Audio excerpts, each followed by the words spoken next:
From Morning Brew, this is Business Casual, bringing you convos with people you know and some you may not know yet to make business less intimidating.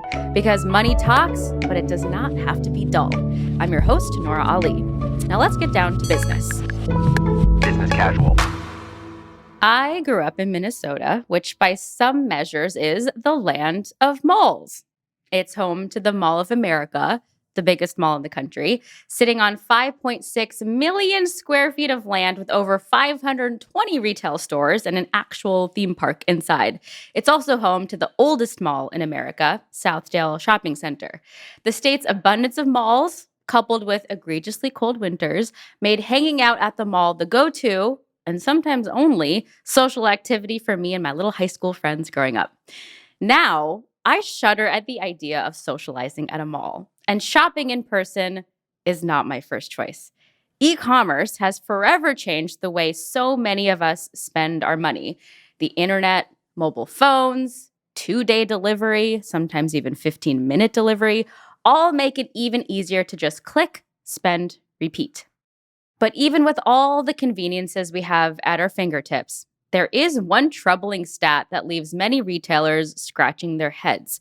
The average cart abandonment rate, meaning the rate at which shoppers ultimately don't complete their purchases after adding items to their online cart, is a whopping 70%.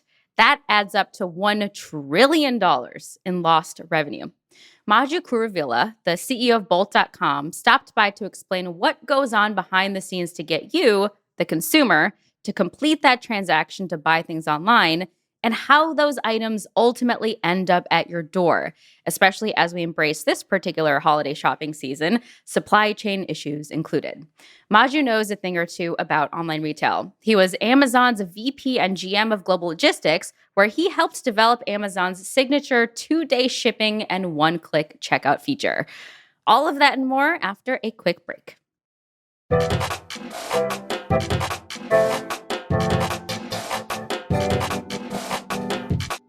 Welcome to Business Casual. Excited to have you. Great to be here, Nora. I have a special place in my heart for e-commerce as a former product manager in the world of e-commerce. So we have lots of questions, but first, an icebreaker to get to know you a little bit better. This segment is called Fill in the Blank, and I'm going to start a sentence, and I want you to finish it for me. Over the next 5 years, I want people to know me for blank. What is that for you, Maju?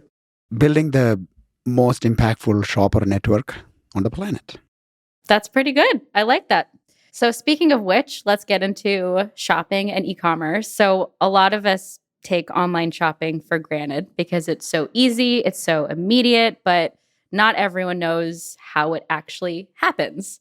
And you are the expert in how that happens. Before Bolt, you were at Amazon. You were the VP and GM of Global Logistics. So in pretty basic terms, can you tell us what happens from the moment shoppers click checkout until the moment that that product arrives at your doorstep? Thanks for asking me that. It's a lot of people think of the magic when you click the button and things show up. The minute you click on something, the online merchant need to check the inventory to make sure you have that inventory. You have to reserve that inventory so that nobody else take possession of that. When you have high volume and high traffic, you got to make sure that there's a place in line, you hold the inventory. Then you have to check about the payments, right? You got to validate that you have the right payment methods in place. You have to make sure there is enough fund available for that. You got to check fraud. Make sure you don't have anything suspicious in this activity.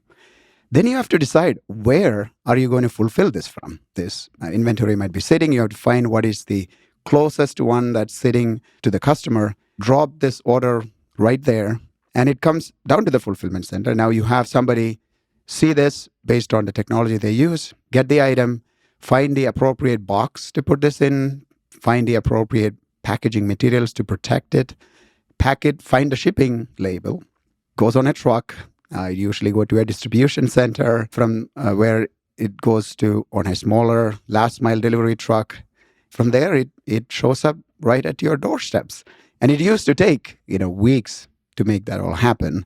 And in December 2014, we were able to launch even the 1-hour fulfillment, which was a prime now, to make that magic happen. How does the time from checkout to actual delivery shorten? What is the most important thing? Is it accessibility of fulfillment centers? Is it accessibility of inventory overall? What's the best way to make that time span shorter? In an ideal scenario, you want to have perfect inventory. That is, everything any customer potentially wants sit right next to their house.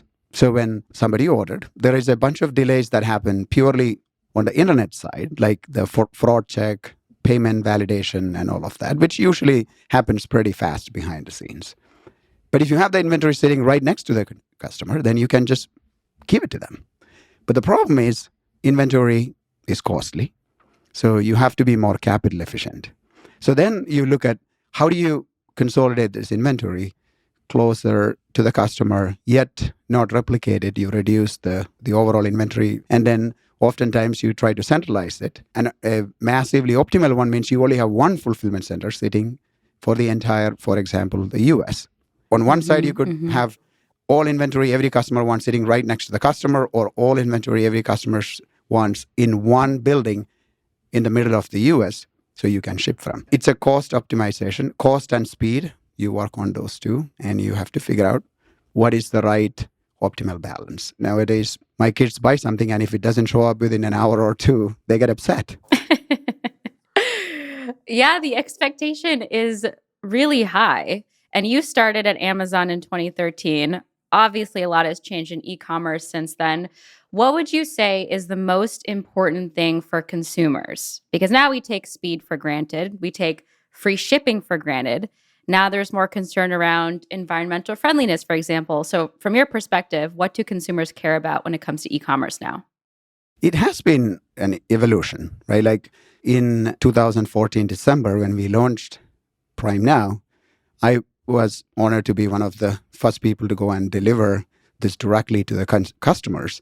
And it was a magic for them, so we were able to deliver things within 8 minutes of somebody ordered. That was providing an experience that they didn't even think that was possible. So speed, clearly, you train the consumer with speed, and once they get the taste of it, nobody wants less, right? Everybody wants things faster. Nobody say they want things slower.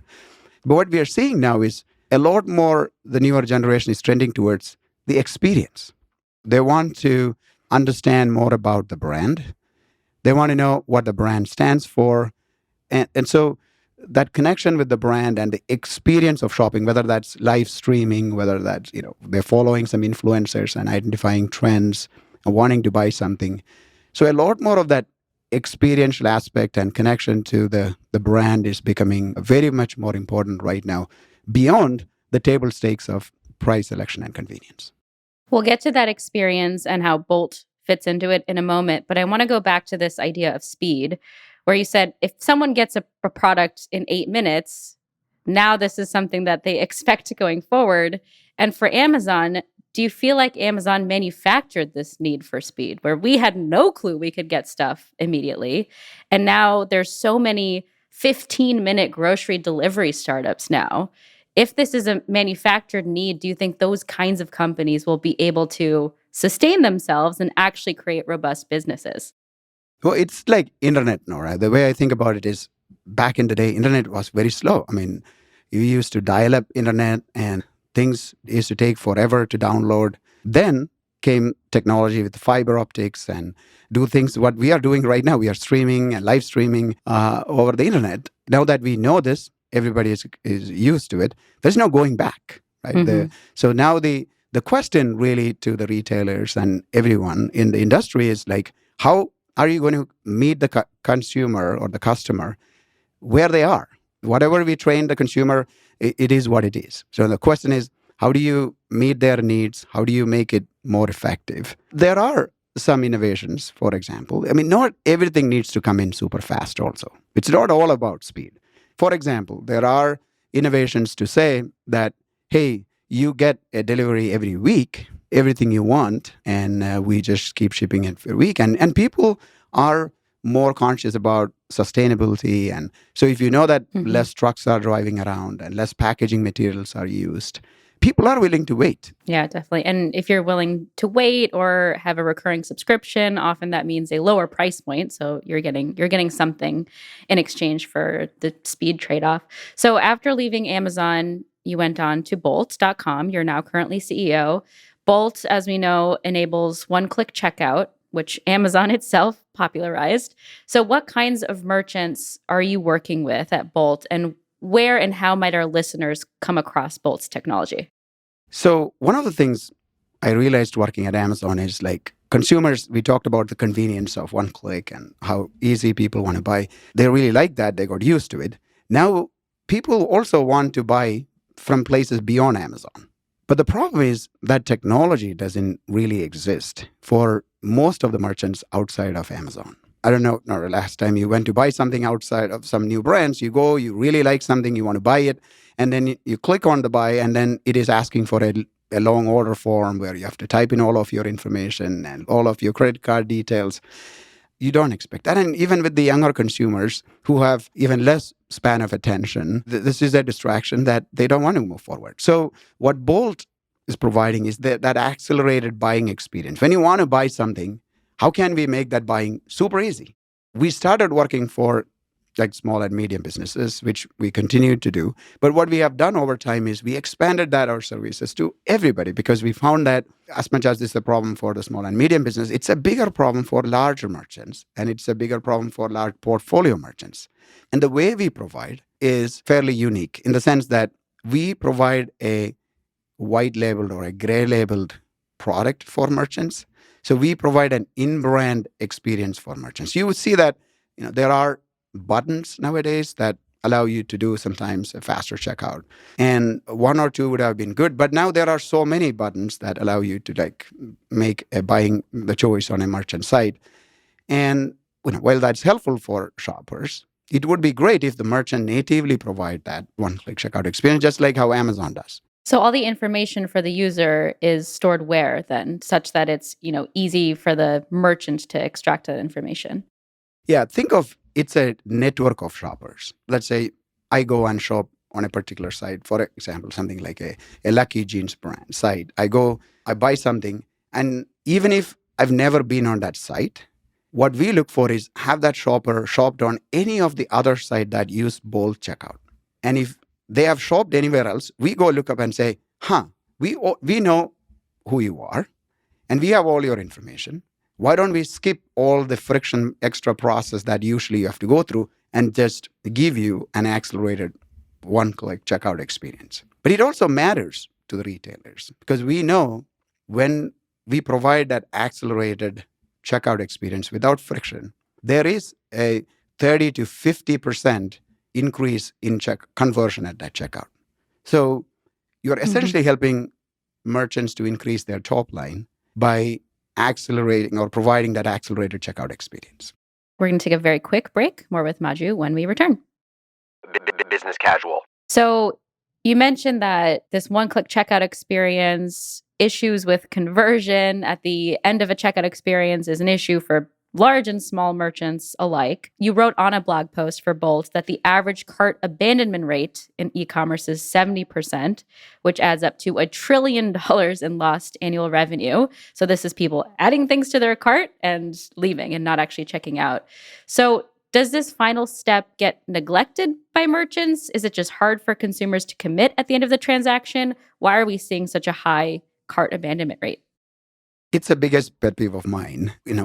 Retailers are spending so much time and money bringing shoppers to their website. They take them through, give them an experience, you buy something, and they add to cart. And then now you have a high intent shopper who is ready to buy something, and you click on that checkout button. 70% of shoppers drop off right at that point. And 80% if you are on mobile. What I found is that some retailers are not looking deeply into that particular point because most of the time you have marketing teams that are very focused on bringing shoppers to their site and taking them all the way through. And once they add to cart, you consider that as a success. And then it usually taken over by a payments team who is now trying to figure out how to reduce the cost of payments. And sometimes it's less of a focus of how do you make sure that last click that really matters, which is where the consumer is actually buying, you have that end-to-end focus. So think about a physical store. It's an amazing store, and you have great experience, and people put everything in the cart, and then they went to the checkout line, And if you have a really bad experience at that, that's not helpful. So this is where I spend most of the time, a lot of time directly with the CEOs of retailers. And some companies have created this head of e-commerce role to really look at this end to end. So I'm starting to see more retailers really paying attention to this now. We are here to help them with technology to accelerate their vision. Well, Maju, you'll be pleased to know that when I was a product manager for Jet.com, one of the user experiences I was responsible for was the checkout experience. So I know that there's a lot of small things even that you can do to increase conversion, i.e. people actually placing their order. There's choice of payment options, for example. Even things like the placement, size, and copy on the checkout buttons can make such a difference. What are some of the biggest things that can get people to complete their purchase that you as a shopper might not automatically think has such a big impact? So obviously, removing any steps would be the number one contributor to conversion. But you understand this very well, than probably better than anybody else with your background, where our team is obsessed over this one area. Like we think of checkout, that's our main thing, right? Like, so we have people obsessing over every pixel on the screen to say, how does it look? How does it look on web? How does it look on mobile? How does it look on all the different browsers? What we do really is we do a lot of A/B testing and strong band testing, like a variety of testing. And we have the opportunity to learn across merchants. Like we can see what's working for some merchants. And sometimes we collaborate with merchants. We see how things are improving, and we are able to share some of that, build that product, those features into our product so that it's available for everyone who is using that product. So the ideal step is to remove everything and then make sure that it's optimal on all different devices and platforms. We are so spoiled as shoppers because if I have to fill out my shipping address, for example, oftentimes it'll be auto-filled on my mobile device, but some merchants don't allow for the autofill or don't have that set up for some reason or blocked. If I have to type in my address, I will bounce. I will not complete my order unless it's very high intent. So I don't know. I just feel like we are getting quite spoiled as online shoppers. It's interesting you say that. Doing that one-click checkout and having that friction-free is obviously important for all the reasons we said, but that's just the beginning. And the first time when somebody come in, we know 30 to 50% probability of converting them the minute they come in. That's great. But imagine if they can create an account for them and now increase the probability of them coming back as a repeat customer. But we are thinking broadly for the merchants, like how do we really convert that shopper to a lifetime customer? And the only way you can have that relationship is if you create an account with them and build that relationship. So helping them with that full circle beyond that one-click checkout is important in this scenario. Okay, we are going to take a quick break. More with Maju when we return. Maju, holiday shopping season is upon us. We're leading up to Black Friday, Cyber Monday, etc. There's also these other manufactured shopping holidays that happen throughout the year, like Amazon Prime Day, which happens for multiple days in the summer. This year, they also had it in October. Target and other retailers offering big discounts around those days to compete with Amazon. Holiday shopping itself is becoming more and more spread out throughout the year. So from your perspective, how has the holiday shopping experience changed over time? Black Friday and Cyber Monday was everything. I mean, there's a reason why it's called Black Friday. That's when all the retailers are becoming profitable. So when we were at Amazon, we used to think about how do we shape the demand? I mean, it's great to have this one peak, but what if we can shape the demand a little bit? It's just for an internal optimization perspective. Like, how do we make it easier on our systems and our supply chain by flattening the curve a little bit? Amazon started offering some early deals so that people will start looking at it a little bit early and start kind of flattening. But then what we are seeing now is consumers are changing and adapting to that initial measures that started by Amazon. People are starting to look for deals much earlier, especially with the changes that are happening with the supply chain shifts and the inflation and the inventory correction that a lot of retailers have created. Consumers are changing their behavior. And in a lot of ways, it's a 1-2 punch for retailers. On one side, you have the inventory cost going higher. You have higher inventory based on the supply chain disruption. And the other side, you have these consumers who are more price sensitive and looking for deals. And we find that around 54% of shoppers who said they are looking for deals right now. And so now the question is, how are retailers going to shift to meet that demand and get some of those early shoppers? You started to see Amazon did a second Prime Day in the first week of October. And usually Amazon is a trendsetter on these things. So they did their second Prime Day. It's not as successful as obviously the main Prime Day. But what you're seeing is they want to capture those shoppers who are shopping early. And now everybody else have to follow the suit. And everybody else have to do to make sure that they capture those shoppers earlier in the cycle. I mean, this is something that I've known in the back of my head, but after hearing you talk about Amazon, you realize just how much influence it has had on our lives, right? You said they've shaped demand by offering new shopping holidays. They've shaped expectations because they offered fast shipping before anyone else did. And even in terms of distribution, you see so many direct-to-consumer companies who promise that they're only going to sell direct-to-consumer on their website or in their stores, but they end up also selling on Amazon because that's the only way you can really reach wide distribution for certain categories. Would you say, maybe this is a philosophical question, but would you say Amazon has been a net good for merchants, for small merchants especially, who are just trying to survive and keep up with the behemoth? I mean, it certainly is a big leader that created a lot of trends because before Amazon, people were not very comfortable buying online. And now buying online is second nature to almost everybody. Amazon has changed the game completely. So what they excel at is getting an object from a creator to a consumer as flawlessly as they can and as quickly as they can. So Amazon is changing people's expectations, and they're perpetually improving those expectations. But the problem is, Amazon is the only one innovating, right? Everybody else is in a catch-up mode. And that has to change. Retailers all need to innovate. And the reason why a lot of the retailers are not able to innovate, in my view, is they don't have the right technology and they don't have the right partners. If you think of some of these big players, they have all created their own ecosystem, end-to-end ecosystem, right? I mean, you as a merchant, you can provide a great experience if you are on Amazon or if you are on Shopify.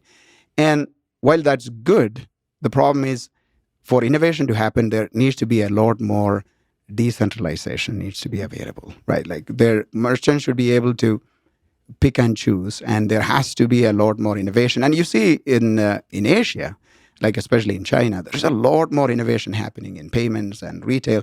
It's because there is a lot more players, a lot more democratization and decentralization happening. So rather than looking at whether Amazon is good for the market, I would say there has to be more innovation and more retailers need to drive that, and more competition and choices in the market is what's good for consumers. And that's what in the end matters, is what is good for the consumer. Speaking of the challenges that retailers are facing, there's plenty right now. You alluded to inflation. We're seeing an impending recession, supply chain issues still that are lingering from the pandemic. How do you think all of this, all these sort of macro issues, are going to impact shoppers' behavior this holiday season? It's interesting. If you look at the research, you find that almost 86% of the consumers say their online holiday shopping spending is not going to change a whole lot. The spending is probably going to be the same on the e-commerce. And in fact, it's going to continue to grow. We are going to see probably around 8% growth for this year. But the consumer behavior is what's changing, right? Like they spend similar or slightly more amount of money, but they are all becoming price conscious. They are all looking for deals, and they are all going to buy early. A lot of retailers with the supply chain crisis, and a lot of people bought a lot of inventory, and now they are sitting on a lot of inventory. You have this balance of how do you provide the deal so you can capture some of these shoppers who are starting to shop early, but not provide too much discount where you're losing so much money on the side. So you still need to achieve your profitability. So that's the balance I think a lot of retailers are really driving through. And even we look at numbers just from Bolt perspective because we have access to a lot of shopper or a lot of merchants that use Bolt. And we find even within the cart size, if you look last October to this October, it's almost 6% cart size reduction. So around 2.8 items per purchase. It's a slightly decrease in the number of items people are purchasing, but they are spending around 5.7% more on the average order value. So people are certainly spending more, but fewer items. And part of that is because of the increase in price. Part of that is because people are buying early. But these kind of trends are very important to watch as retailers and make sure that you're not left behind while most of the others are playing up, including Amazon doing a second Prime Day. Another trend we've seen is investment by social platforms in commerce. That's where I most frequently fall victim to online shopping is when I'm targeted on, say, Instagram or TikTok. But where would you say social commerce lives now? It's been such a focus for the last few years, but there's been a little bit of pullback from some platforms. How does that stand right now? I'm a big believer in social commerce. I believe that's going to be the future. Like people going to a merchant site and buying things, while it'll continue, the newer trend would be more buying thing at the point of inspiration. Like people are going to discover products at different places, whether that's following an influencer, whether that's a live stream, it's an advertisement. So people are going to discover these things. And then the question is, how can you make the buying friction-free at that point? We did a lot of work on this. We launched The Independent in UK, where the news company there, and they wanted to get into e-commerce, make commerce enable some of their news sites. We were able to enable that for them and launch it a few weeks ago. And you're starting to see a lot of these trends. But the platforms, as you said, like Instagram and TikTok and a few others got into this. I don't think it was, like really thought through end to end from a commerce perspective, because this is again a consumer behavior change, right? The idea of buying at that point of inspiration sounds good, but there is a lot of things that needs to come together. It's just like buying online. Back in the day, buying online sounds good, but people only started really buying when you had new things, like you can see reviews, you can see price comparison, you can see that 3 people bought this in the last 1 hour, or you can see that, there's only 3 more items left, you better buy this. This kind of what you call consumer behavior drivers were important to drive more online sales. Those things need to come into the social commerce as well, and it's going to take some time. So I would say there is going to be, I'm a big believer in this. It is going to be the future, but we are still maybe a year or two ahead of that, and we'll continue to see a lot more innovation around it. And once we have it, it is going to take off, and we continue to invest in that and make sure that we help lead some of that innovation and partner with some of the big players so we can bring that to the market. Are you partnered now with any social platforms directly, or just working with the merchants that tend to advertise on those social platforms? We are working with few publishers and continuing to have discussion with the platforms. Like what you find is some of this platform got in and then they are like rethinking their strategy. They are stepping back. So we are continuing to have the conversations, but I want to make sure that we have something concrete before we start doing a lot of experiments around this. Maju, before we let you go, we have a couple fun segments. This is called Add to Cart or Nah. So I'm going to give you some innovative products, and you tell me if you would add them to your shopping cart or not. Are you ready? I am. Okay, number 1. This is Samsung's Echo TV remote. This is a remote control that's able to collect energy from solar and radio waves. So Samsung has added RF harvesting capabilities that let the remote control preserve its charge by collecting routers' radio waves and converting them to energy. Add to cart or not? I'm a big fan of energy and all the innovations around that, so I would add to that. Okay, I would too. Seems like an easy way to conserve energy. Okay, number 2. This one's a little weirder. This is called the 10 Minds Motion Pillow 3. This is a smart pillow to prevent you from snoring. So a little description. Once the AI system in this pillow recognizes the sound of your snoring, the motion pillow, through an air pressure sensor, locates the position of your head, and then one of the 4 mini airbags slowly inflates to turn your head to the side, opening up your airways to reduce or stop the snoring. Once snoring has stopped, the airbag deflates back to its starting position. Add to cart or not? I wouldn't add to cart. Maybe my wife might add to cart for me. And sleep is very personal for me, and I wouldn't want my pillow to be that smart. Yeah. It seems like a lot. Yeah. It also tracks your sleep patterns and presents the data and trends to you via an app, but there's other products that do that without being so obtrusive. Yeah, I feel like a lot of things are being tracked. So at least when I'm sleeping, I like to just sleep. Yeah, that's a good call. Okay, number 3. This one's strange, all right? It's called the Amigami Hum Hum. It's a plushie that nibbles on your finger. So it's designed to recreate the sensation you get when a baby or a pet nibbles on your finger. It's created by Tokyo-based robotic startup Yukai Engineering, and it has 24 nibbling patterns to keep things fresh. Add to cart or nah? It sounds very intriguing. Why not? Add to cart. Okay, great. You'll add to cart just to kind of have it there. You can think about it. You probably won't check out, but that's totally fine. If they provide a one-click checkout, I might buy it. Yes, exactly. Before you can think about it too hard.